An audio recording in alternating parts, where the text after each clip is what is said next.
नमस्कार दोस्तों, कैसे हैं आप सब लोग। अब आज की इस वीडियो में जैसे कि मैंने आप लोगों को बोला था कि मैं बेसिक्स के ऊपर बात करूंगा और बेसिक्स में मैं सबसे पहले बात करने वाला हूं अबाउट दी बायोकेमिस्ट्री। और उससे पहले मैं आप लोगों से कुछ क्वेश्चन पूछना चाहूँगा। आप लोग ज़रा मुझे बताइएगा, आप लोग क्या NAD, NADP plus, NAD plus इन सब के बीच में डिफरेंस जानते हैं क्या? अगर आप जानते हैं तो बहुत अच्छी बात, अगर नहीं जानते हैं आप तो मैं अब यहाँ पे आप लोगों को समझाने की कोशिश करूंगा, राइट। सो हम लोग पहले सबसे समझते हैं कि what basically NAD is. What is NAD? NAD क्या होता है, और NAD प्लस हो जाए तब क्या होता है, फिर NADH क्या होता है, राइट। और फिर हम लोग जानने की कोशिश करेंगे कि what actually is NADP, right, या NADP प्लस। तो मैंने बोला था कि NCERT से बेहतरीन कुछ हो नहीं सकती अगर आपको बेसिक समझना है तो, ठीक है। तो NCERT में भी हम लोग कौन सी वो बुक उठाए हैं, तो क्लास 11th की वो बायोटेक वाली बुक उठाए हैं, ठीक है। तो उसमें देखिए सबसे पहले जो हम लोग पढ़ेंगे, this is all about your macromolecules या फिर बायोमोलिक्यूल्स, राइट। मैं डायरेक्टली लेकर के आ गया हूं बुक ही आपके सामने, ठीक है। इसमें हम लोग सब नहीं पढ़ेंगे, आपका बेसिक्स क्लियर करना बहुत जरूरी है, इसलिए मैं इसको समझा रहा हूं, राइट। सो इसके अंदर अगर आप ध्यान दें तो we are going to talk about कि बेसिकली डीएनए का स्ट्रक्चर क्या होता है, आरएनए का स्ट्रक्चर क्या होता है, और जैसा कि मैंने आपको बोला है कि NAD आपको बताऊंगा मैं, NADP प्लस क्या होता है, NADH क्या होता है, राइट। सो मैं इसके बारे में डिस्कस करूंगा।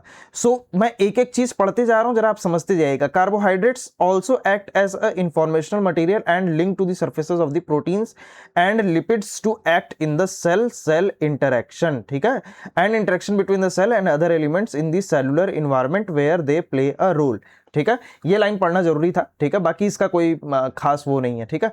अब हम लोग आते हैं थोड़ा सा मोनोसैकेराइड्स के ऊपर बात करते हैं, ठीक है। मोनोसैकेराइड्स क्या होते हैं, क्योंकि आप देखिए मैक्रोमोलिक्यूल्स पढ़ रहे हैं तो मैक्रोमोलिक्यूल्स के अंदर आपको ध्यान देनी है कुछ बातें। उसके अंदर प्रोटीन्स आएंगे, लिपिड्स आएंगे, फैट्स आएंगे, विटामिन आएंगे, राइट। सो इन सब चीजों के बारे में हम लोगों को जानना पड़ेगा। अब मैं बात करूंगा आप लोगों के सामने कार्बोहाइड्रेट्स के बारे में। अब कार्बोहाइड्रेट्स में भी स्पेसिफिकली मैं यहाँ पे हाइलाइटर का कलर थोड़ा सा चेंज कर लूं तो okay, let's go with green colour. So carbohydrates जो होते हैं ये basically found in the ranging from the simple sugars to the complex polymers. याद रखिएगा, आप लोग नोट्स बनाना शुरू कर दीजिए, क्योंकि मैं बोला था कि मैं बेसिक से शुरू करूंगा और बेसिक में मैं बायोकेमिस्ट्री से आज शुरू कर रहा हूं। उसमें सबसे पहले हम लोग पढ़ेंगे मोनोसैकेराइड्स। मोनोसैकेराइड क्या होते हैं, तो भाई साहब ये सिंपल सुगर होते हैं जो फर्दर हाइड्रोलाइज नहीं हो सकते सिंपल फॉर्म में। ये मोनोसैकेराइड्स आपके सिंगल जो होते हैं यूनिट, और वो उसके अंदर क्या क्या कंपोजिशन होता है, तो एल्डिहाइड होता है और कीटोन होता है, राइट। एल्डिहाइड एंड कीटोन ये दो चीज होती है। इसके अलावा आप अगर ध्यान दें तो इसके अंदर ये हाइड्रोक्सिल ग्रुप प्रेजेंट होता है, राइट। और इसका जो जनरल फॉर्मूला होता है CnH2ON, ठीक है। इन जनरल हम लोग ये फॉर्मूला, देखिए इस फॉर्मूले को बहुत यूज नहीं करेंगे, बट आप ये बात याद रखिएगा कि इसका हम लोग इस्तेमाल बेसिक्स को अपने क्लियर करने के लिए करेंगे। अब देखिए जो मोनोसैकेराइड आपका 3 कार्बन रखा हो C3H6 तो उसको हम लोग ट्राइओसिस बोलेंगे। 4 कार्बन रखा हो तो टेट्रोसिस बोलेंगे, 5 हो तो पेंटोसिस, हेक्सोसिस। हेक्सोसिस का ही मेन इस्तेमाल है, राइट। सो आप देखेंगे तो हेक्सोसिस में आप ये आपका ग्लूकोज आ जाएगा, glucose, and here is your fructose. और अगर आप देखेंगे तो पेंटोसिस में राइबोज शुगर आएगी, राइबोलोज शुगर आएगी। और टेट्रोसिस में आपका अगर एल्डोसिस फॉर्म होगा तो इराइथ्रोज बोलेंगे और इसको इराइथ्रोलोज बोलेंगे। और अगर ट्राइओसिस में आपका सिर्फ और सिर्फ 3 कार्बन है तो आप इसको ग्लिसरल्डिहाइड बोलेंगे और इसको क्या बोलेंगे, डाईहाइड्रोक्सी एसीटोन कीटोट्रायोस, राइट। तो अब आप यहां पर ध्यान दीजिए, एक चीज को समझने की कोशिश करिएगा आप। जो आपके कार्बोहाइड्रेट्स होते हैं यानी कि जो मोनोसैकेराइड्स होते हैं, स्पेसिफिकली अगर मैं मोनोसैकेराइड्स की बात करूं तो मोनोसैकेराइड्स में आपके एल्डोजेस भी होते हैं और कीटोजेस भी होते हैं। एल्डोजेस जो होंगे अगर वो 3 कार्बन रखे होंगे तो उसको हम लोग क्या बोलेंगे, ग्लिसरल्डिहाइड। और अगर कीटोजेस होंगे तो क्या बोलेंगे उसको, डाईहाइड्रोक्सी एसीटोन। नाम याद रखना, कभी कभी पूछ देते हैं। टेट्रोजेस में अगर एल्डोजेस फॉर्म हो तो क्या बोलोगे, इराइथ्रोज। और अगर कीटोजेस फॉर्म हो तो क्या बोलोगे, इराइथ्रोलोज। पेंटोजेस में राइबोस बोलोगे अगर वो एल्डोज फॉर्म में हो तो। और कीटोज, देखो कंफ्यूज मत होना, यहां पर राइबोज हो गया है और यहां पर क्या हो गया है, राइबोलोज। तो ये दो नाम याद रखने बहुत जरूरी है, ठीक है। हेक्सोजेस में तो पता ही है तुमको, अगर वो एल्डोज फॉर्म में हो तो ग्लूकोज बोलोगे और कीटोजेस फॉर्म में हो तो फ्रक्टोज बोलोगे। तो हम लोग फ्रक्टोज को तो ये भी जानते हैं कि फ्रक्टोज को हम लोग क्या बोलते हैं बच्चों, तो फ्रक्टोज को हम लोग बोलते हैं नेचुरल शुगर, राइट। या फिर इसको हम लोग क्या बोलते हैं, फ्रूट शुगर। ये इस पे राइटिंग बहुत खराब बन रही है भाई, चलिए ठीक है, मैं इसको इंप्रूव करूंगा अभी। ठीक है, तो नेचुरल शुगर बोलते हैं, और इसको क्या बोलते हैं हम लोग, इसको हम लोग बोलते हैं, okay, so what is this called, और इसको हम लोग बोलते हैं फ्रूट शुगर, ठीक है, फ्रक्टोज को। अब हम लोग आते हैं नीचे ऑलिगोसैकेराइड पे, तो हम लोग मोनोसैकेराइड पढ़ रहे थे सबसे पहले, अभी इससे पहले हम लोग क्या पढ़ रहे थे, तो मोनोसैकेराइड पढ़ रहे थे। अब हम लोग क्या पढ़ने जा रहे हैं, ऑलिगोसैकेराइड। ऑलिगोसैकेराइड नाम से ही पता चल रहा है कि ऑलिगोसैकेराइड जो होते हैं, they are, oligosaccharides are the carbohydrates having 2 और 10 units of the monosaccharides join together by glycosidic bond. याद रखना, तो कार्बोहाइड्रेट में कौन सा बॉन्ड पाया जाता है, तो ग्लाइकोसाइडिक बॉन्ड पाया जाता है। इस लाइन को याद रखना, कौन सा बॉन्ड, ग्लाइकोसाइडिक बॉन्ड। उसके अलावा some commonly occurring oligosaccharides are, oligosaccharide का एग्जांपल याद करो भाई, maltose, lactose, sucrose etcetera, which are disaccharides having 2 monosaccharides. ठीक, क्लियर हो गई बात, इसको मेंशन करते जाओ। तो हम लोगों ने सबसे पहले बेसिक्स में क्या पढ़ा, हम लोगों ने मोनोसैकेराइड्स पढ़ा। मोनोसैकेराइड्स के अंदर हम लोगों ने देखा 3 कार्बन होगा तो उसको हम लोग क्या बोलेंगे, 3 कार्बन होगा तो हम लोग उसको बोलेंगे ट्राइओजेस, और अगर 4 कार्बन होगा तो टेट्रोजेस, और अगर 5 होगा तो पेंटोजेस, और 6 होगा तो हेक्सोजेस बोलेंगे। नीचे आए तो हम लोगों ने ऑलिगोसैकेराइड्स के बारे में पढ़ा। ऑलिगोसैकेराइड्स में अगर आप ध्यान देंगे, ओके, सो ऑलिगोसैकेराइड्स में अगर आप ध्यान देंगे तो हम लोगों ने पढ़ा ऑलिगोसैकेराइड्स के अंदर आपको ये बात पता चली कि कार्बोहाइड्रेट के अंदर ग्लाइकोसाइडिक बॉन्ड्स होते हैं। और उसके अलावा ऑलिगोसैकेराइड्स के एग्जांपल क्या क्या पढ़े हम लोगों ने, तो माल्टोज, लैक्टोज एंड सुक्रोज। ठीक है, ये बात याद रखिएगा। अब हम लोग आते हैं पॉलीसैकेराइड्स के ऊपर। तो पॉलीसैकेराइड्स क्या होते हैं भाई, पॉलीसैकेराइड्स पॉलीमर होते हैं मोर देन 10 मोनोसैकेराइड्स। कितना भाई, more than 10 monosaccharides units join together by the glycosidic linkages. ये तो तुमको पता चली गया है, ठीक है। तो यहां पर अगर तुम लोग अगर इस चीज पर आओ, ओके, सो यहां पर एक छोटा सा बॉक्स बनाएंगे हम लोग, ओके, और इस बॉक्स के अंदर हम लोग क्या चीज लिखेंगे, तो okay, so we are going to write कि कार्बोहाइड्रेट के अंदर कौन सा बॉन्ड होता है, कार्बोहाइड्रेट के अंदर, ओके, सो एक सेकंड जरा रुक जाइए आप लोग, कार्बोहाइड्रेट के अंदर कौन सा बॉन्ड देखने को मिलता है, so we are able to find, चलिए मैं इसको यहां पर इस तरीके से एक्सप्लिसिटली मेंशन कर देता हूं, यहां पर हम लोग ग्लाइकोसाइडिक लिंकेज देखने को मिलता है, ठीक है। ये बात याद रखिएगा, इस चीज को ना, ये ग्लाइकोसाइडिक जो लिंकेज है इसको इस बॉक्स के अंदर मेंशन कर लीजिएगा, इसमें पेन चल नहीं रही है, ठीक है। These are classified with the number of ways depending upon the type of the repeating monosaccharides. Repeating monosaccharides के तौर पे अगर ये होमो है और हेट्रो है तो इसको होमो या हेट्रो पॉलीसैकेराइड्स बोलेंगे, ठीक है। Degree of branching and the type of the glycosidic linkage between the monomeric units, example of some of the common polysaccharides are. अब तुम लोगों ने जो इससे पहले वाले जो नाम पढ़ा था, हम लोगों ने क्या पढ़ा था अभी ऑलिगोसैकेराइड्स में, माल्टोज, लैक्टोज और सुक्रोज का एग्जांपल पढ़े थे। अब वहीं जब तुम लोग पॉलीसैकेराइड में आते हो तो पॉलीसैकेराइड के एग्जांपल क्या क्या हो जाते हैं, so your starch, glycogen, cellulose and chitin.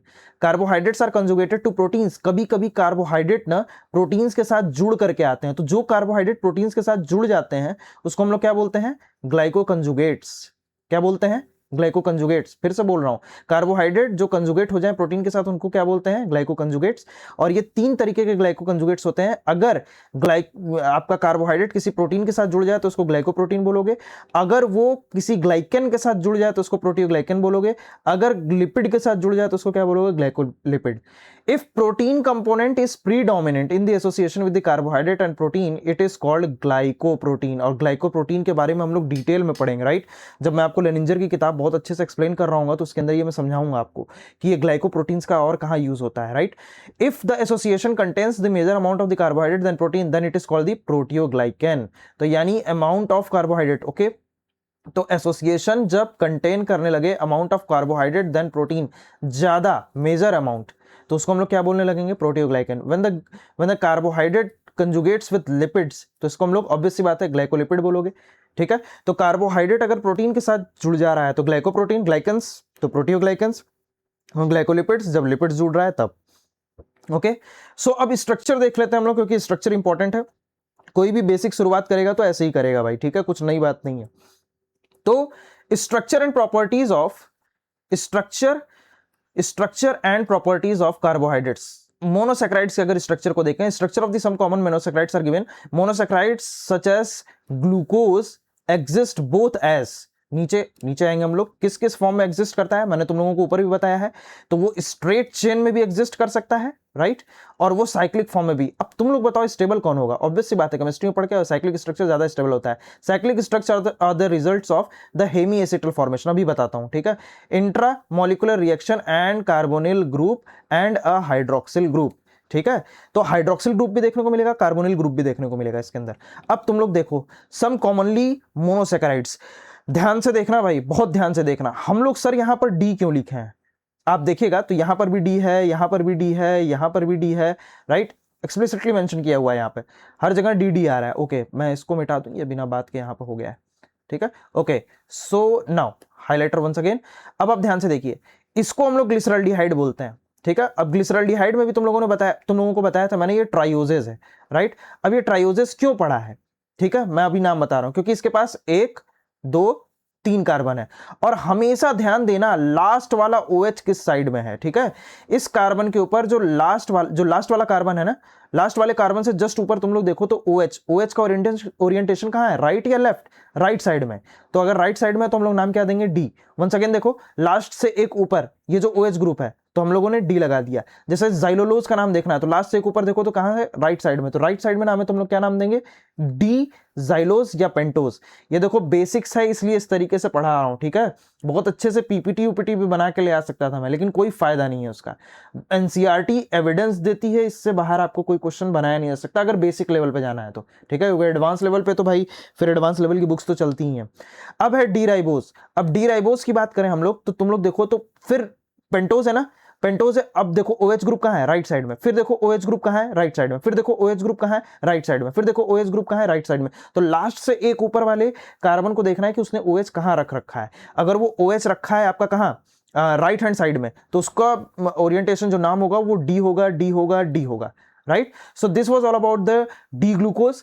लेकिन अब हम लोग समझेंगे कि अगर CHO लगा हो फिर कार्बन हो, CH2OH हो, तो इसको हम लोग ग्लिसरॉल्डिहाइड बोलेंगे। एराइथ्रोज में मैं तुम लोगों को बताया था 1 2 3 4 कार्बन है।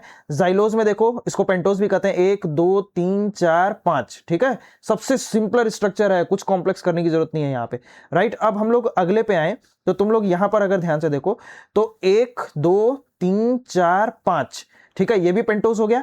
लेकिन ये जाइलोज है और ये पेंटोज है, क्योंकि आप देखिए इसमें CHO ग्रुप लगा हुआ है, राइट। और आप यहां पर देखेंगे तो यहां पर लगभग एकदम सेम स्ट्रक्चर आ रहा है। यहां पर CHO है, CHOH है, ठीक है। थर्ड साइड वाले जब तुम कार्बन को देखोगे ना तो ये लेफ्ट साइड में OH आ गया और इधर राइट साइड में, और यहां पर थर्ड नंबर वाले को ऑब्जर्व करो तो यहां पर राइट साइड में ही OH है। बस इस ओरिएंटेशन के बदल जाने की वजह से इसका नाम हम लोगों ने बदल के रख दिया, राइट।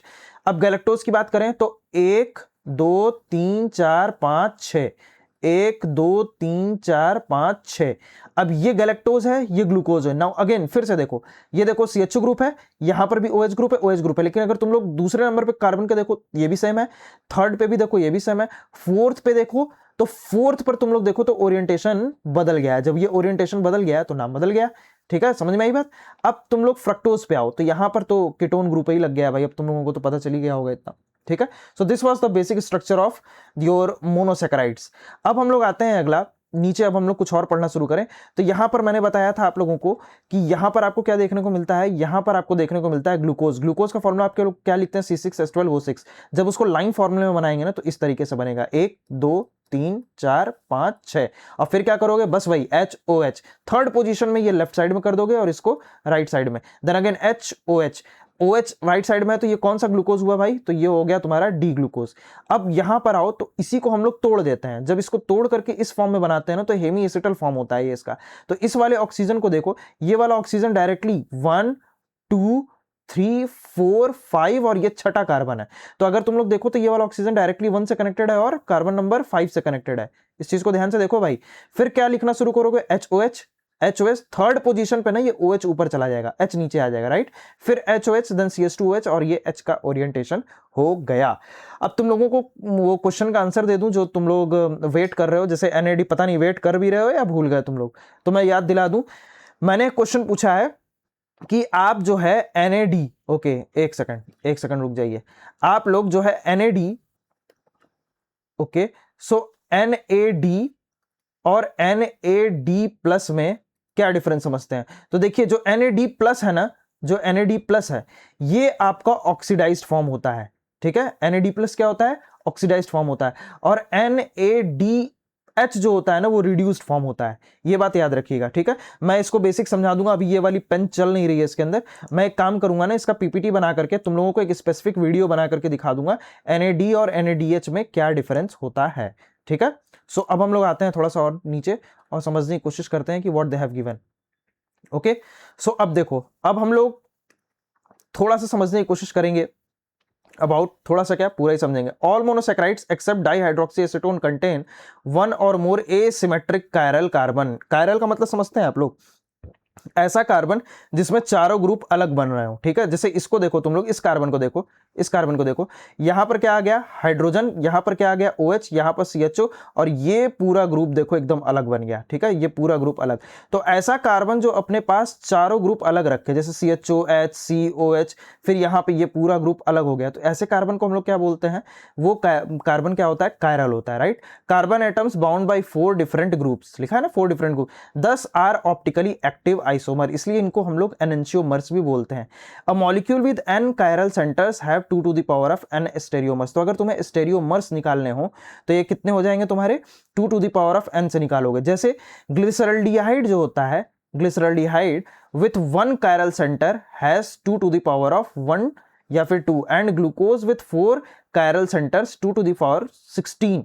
तो 2 की पावर 4 रख रहे हो तो 16 स्टेरियो। तो अगर तुमसे पूछा जाए कि कायरल कार्बन ग्लूकोज के पास कितने होते हैं, ठीक है, तो ग्लूकोज के पास 4 कायरल कार्बन होते हैं। अब देखो दिखा दूं तुमको, ये कार्बन है, देखो इसके भी ये ग्रुप अलग हो गए। इस कार्बन को देखो तो ये ग्रुप पूरा अलग हो गया। फिर अगर इस कार्बन को देखो तो ये ग्रुप अलग हो गया। फिर इस कार्बन को देखो तो ये और ये ग्रुप पूरा अलग हो गया, राइट। समझ में आई बात। तो ये ग्रुप इसके लिए अलग हो गया।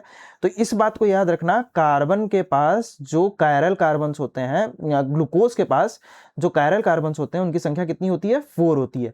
देखो भाई यही सब नॉर्मल चीजें हैं, यही सब बेसिक छोड़ते हो और फिर कहते हो कि समझ में नहीं आ रहा है, ठीक है। Orientation OH group that is most distance from the carbonyl group determines whether the sugar belongs to D, और ये तुम लोगों को समझा चुका हूं मैं। अगर ये लास्ट वाले कार्बन को देखोगे, अगर ये लास्ट वाला कार्बन से एक कार्बन के ऊपर जो हाइड्रोक्सिल ग्रुप है अगर वो राइट साइड में है तो उसको तुम लोग क्या बोलोगे, उसको तुम लोग बोलोगे D glucose, right.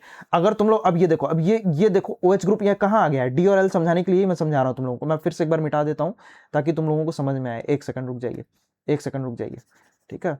Oh my God, ये तो एक तो ये भी तो प्रॉब्लम है, काम नहीं कर रहा है। ओके ओके, सो ये देखिए, अब मैं पहले पूरा मिटा देता हूँ, उसके बाद ही इसके ऊपर बात करेंगे, राइट। सो ये मिटा दें अभी, लेट मी सी। ओके सो ओके, सब जब तक क्लियर नहीं होगा तब तक समझ में नहीं आएगा। ओके, लास्ट वाला तो मिटाना बहुत ही जरूरी है। So this one is gone, this one is gone, this one is gone. Okay now अब ध्यान से देखिए, इसके बाद ये लेक्चर हम लोग खत्म करेंगे, फिर आगे हम लोग कंटिन्यू करेंगे, मैं पार्ट्स में लेकर के आऊंगा, ठीक है। सो अब देखिए अब आप यहां पर देखिए, मैंने बोला था कि हमेशा लास्ट वाले कार्बन को देखना। जब तुम लास्ट वाले कार्बन को देखोगे तो समझ में आएगा तुमको कि लास्ट वाला कार्बन डिसाइडिंग फैक्टर नहीं है। उससे ऊपर वाला जब कार्बन देखोगे, लास्ट से एक ऊपर, राइट, लास्ट से एक ऊपर जब ये वाला कार्बन देखोगे, एक सेकंड रुक जाइए, लास्ट से ऊपर जब एक कार्बन देखोगे तो ये OH कहां आ रहा है, लेफ्ट साइड में आ रहा है, राइट। ये कहां आ रहा है, लेफ्ट साइड में। ओके, तो ये कहां आ रहा है, लेफ्ट साइड में। तो लेफ्ट साइड के लिए क्या लिखोगे तुम, L ग्लूकोज। लेकिन यही OH अगर ये राइट साइड में चला जा रहा है तो इसको क्या लिखोगे तुम लोग, D ग्लूकोज। क्लियर हुई बात। तो यहां पर हम लोगों ने क्या क्या कॉन्सेप्ट पढ़ा, कॉन्सेप्ट हम लोगों ने मोनोसैकेराइड के बारे में जाना, हम लोगों ने थोड़ा सा NADH समझाना चाह रहा था मैं, लेकिन इसमें थोड़ा पता नहीं पेन को क्या हो गया है, ठीक है। मैं अभी समझा दूंगा आप लोगों को। आप लोगों को मोनोसैकेराइड समझ में आ गया होगा। एल्डोजिस कीटोजिस फॉर्म में लिखते हैं तो क्या होता है, ट्राइओजिस क्या होता है, हेक्सोजिस क्या होता है, डी और एल कॉन्फिगरेशन क्या होती है, स्टेरियोआइसोमर्स क्या होते हैं, एनेंशियोमर्स क्या होते हैं, आई एम सॉरी स्टेरियोआइसोमर्स अभी हम लोग बस ये देखें कि 2 टू द पावर ऑफ 4, अगर कायरल कार्बन अगर 4 है तो इस फॉर्मूले पे हम लोग रख देंगे। और कायरल मतलब क्या होता है, सारे ग्रुप जो अलग अलग हो, ठीक है। जैसे ये ग्रुप अलग है, ये ग्रुप अलग है, इस कार्बन पे चेक करें तो ये ग्रुप, ये ग्रुप, ये ग्रुप और ये पूरा ग्रुप इसके लिए क्या हो गया, अलग हो गया, ठीक है। तो दोस्तों ये था आज के इस वीडियो में। अगर वीडियो अच्छी लगी हो तो प्लीज़ लाइक करिए। मैं आप लोगों के लिए मेहनत कर रहा हूँ डेली। बेसिक से स्टार्ट किए हम लोग, अब हम लोग आगे पढ़ेंगे आगे की चीज़ें एनसीईआरटी क्लियर करते हुए। अब पहले मैं अगली वीडियो में मैं समझाऊंगा एनएडी एनएडीएच और इन सब में डिफरेंस क्या है, क्योंकि वो नहीं क्लियर होगा तो आप बायोकेमिस्ट्री नहीं समझ पाएंगे। ठीक है, तो दोस्तों आज की शुरुआत यहाँ से थी। देखते जाइए सीरीज। हम लोगों ने क्या क्या डिस्कस कर लिया है अभी तक। हम लोगों ने डिस्कशन कर लिया कि पेपर कैसे सॉल्व करना है। हम लोगों ने डिस्कस कर लिया है कि किस तरीके से आपको नोट्स बनाने हैं। हम लोगों ने सिलेबस डिकोड कर लिया। हम लोगों ने पूरी 5 से 6 मंथ स्ट्रैटेजी जान ली। ठीक है, तो वीडियो अच्छी लगी हो तो लाइक कर दीजिए, चैनल को सब्सक्राइब कर दीजिए और वीडियो के अंत तक बने रहने के लिए आप सभी लोगों का बहुत बहुत धन्यवाद।